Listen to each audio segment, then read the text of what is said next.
Quem foi Jesus, né? Como é que você define o sol? Como é que você define o ar? Como é que você define a água? Se você for usar uma definição científica, é aglomerado de átomos que se juntam, criando moléculas que resultam num determinado estado. Jesus talvez seja tudo isto, que Jesus é a reflexão pura do nosso Pai Celestial. Jesus chegou a um ponto de evolução através do amor incondicional em que ele reflete Deus em todos os seus pensamentos, sentimentos e ações. Foi assim quando ele se reduziu em luz para chegar e viver entre nós por um curto período de tempo, mas o suficiente para ele plantar a semente da boa nova, da consciência da vida pela fraternidade, o amor feito gente. Jesus é uma entidade suprema nesse nosso universo, né, de enorme evolução. Felizmente nos tem por amigos e filhos, porque afinal de contas, como Emmanuel diz, Jesus com as próprias mãos moldou o planeta Terra e tem um especial carinho pelos seres, né, pelas mônadas, pelas centelhas divinas que aqui estão cursando uma parte do seu desenvolvimento. Então, para mim, Jesus é absolutamente a síntese perfeita do que um espírito pode chegar na reintegração com Deus. Jesus é tudo. A origem de Jesus ela é complexa, né, para a gente falar, porque todos nós, pela lei da justiça, pela lei do amor do Pai Celestial, somos todos originários da mesma forma. Nós nascemos como uma centelha divina, uma mônada, que vai cursando diferentes estágios evolutivos, numa escola que é um planeta, noutra escola que é outra, né? Jesus claramente é uma mônada mais velha do que nós, mas que passou pelos mesmos ditames das leis universais que nós passamos. Qual é a diferença entre Jesus e nós? Ele fez escolhas certas, em momentos certos. Ele fez escolhas pelo todo e não pelo eu. Ele passou pelas dificuldades evolutivas que nós, com toda certeza, mas ele fez as escolhas certas. Ele abriu mão do eu em prol do nós há muito mais tempo do que nós. Claro, eu, até em benefício de mim mesma, eu quero pensar que ele é uma mônada mais velha. Então ele teve mais tempo para chegar lá.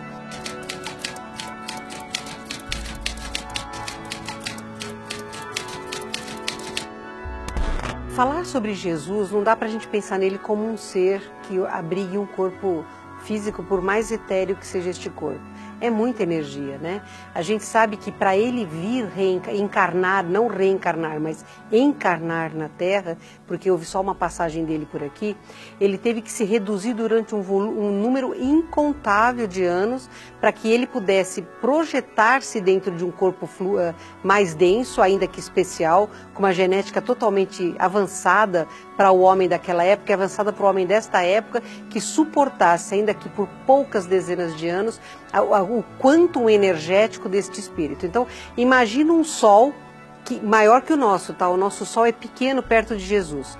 Pensa no maior sol desta nossa galáxia, ele ainda é pequeno perto de Jesus. Imagina este sol se reduzindo em magnificência de brilho e energia para poder se manifestar como uma pequena molécula de sol num planetinha de grade energética reduzida como é o planeta Terra. Não dá para dizer assim, Jesus teve um começo igual ao nosso? Sim. Uma trajetória igual à nossa? Não, porque ele fez escolhas diferentes, mas hoje ele é uma energia perfeita e pura que sustenta a vida numa galáxia inteira.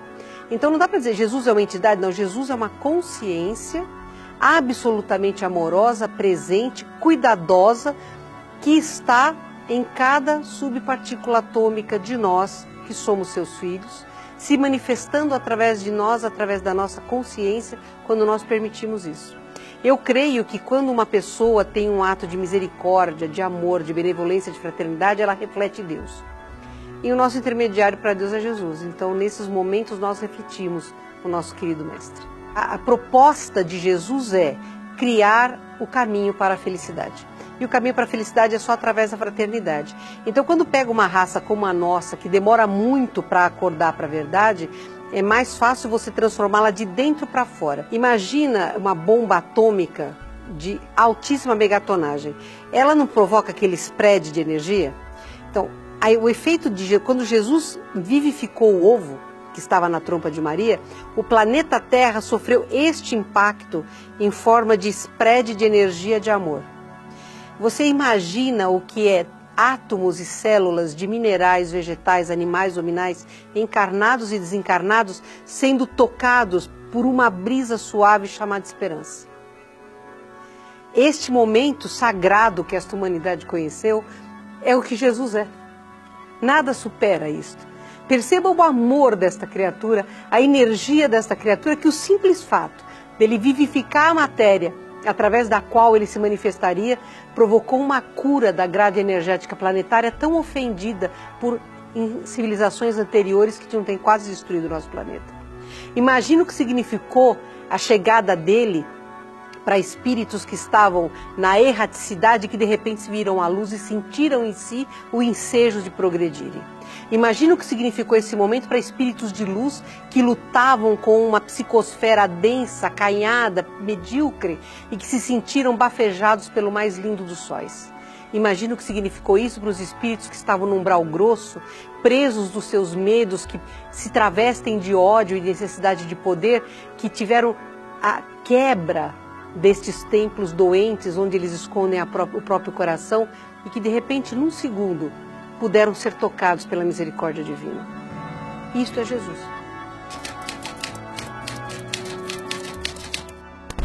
Eu encaro Jesus como um dos filhos de Deus que voltou à perfeição. E filhos de Deus somos todos. Mas sem dúvida nenhuma, nunca houve e jamais haverá na Terra um ser da hierarquia espiritual que Jesus é.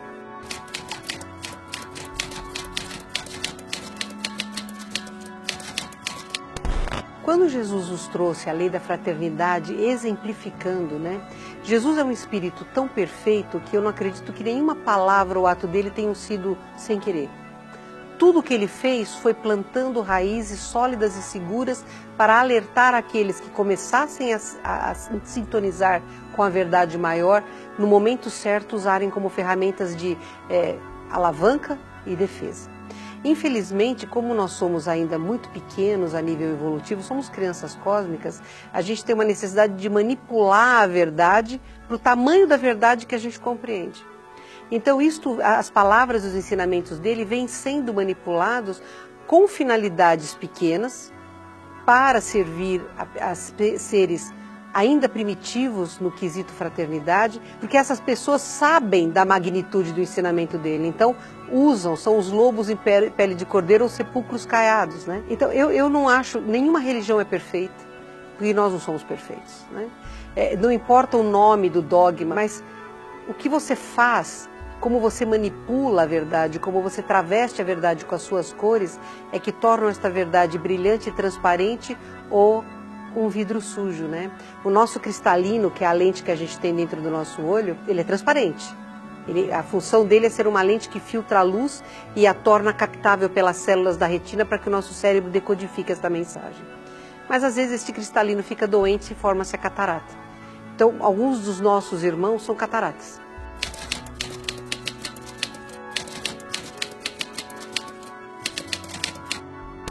Muitas das coisas que Jesus fez, falou e ensinou não foi retratada nos evangelhos oficiais. Porque quando foi compilada a Bíblia, foi propositadamente feita uma Bíblia para criar a imagem de um Jesus fraco, depressivo, amoroso, maravilhoso, mas que trazia uma imagem de dor e depressão muito forte. Por quê? Porque é muito mais fácil você comandar pessoas pela dor, vitimizadas, do que pela expansão do amor. O amor expande, a dor fecha, a dor implode, né? Então imagina assim, são santos os cristãos. Quais são os cristãos que são santos? Os apedrejados, os esquartejados, os crucificados, os queimados, os comidos por animais, esses santificam, né? Então a imagem da dor, ela foi passada como símbolo do cristianismo.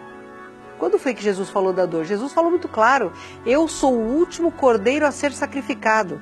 Se vocês compreenderem o que eu estou ensinando, vocês irão ao Pai através do meu exemplo. Qual foi o meu exemplo? Alegria, compartilhamento, fraternidade, a falta de preconceitos.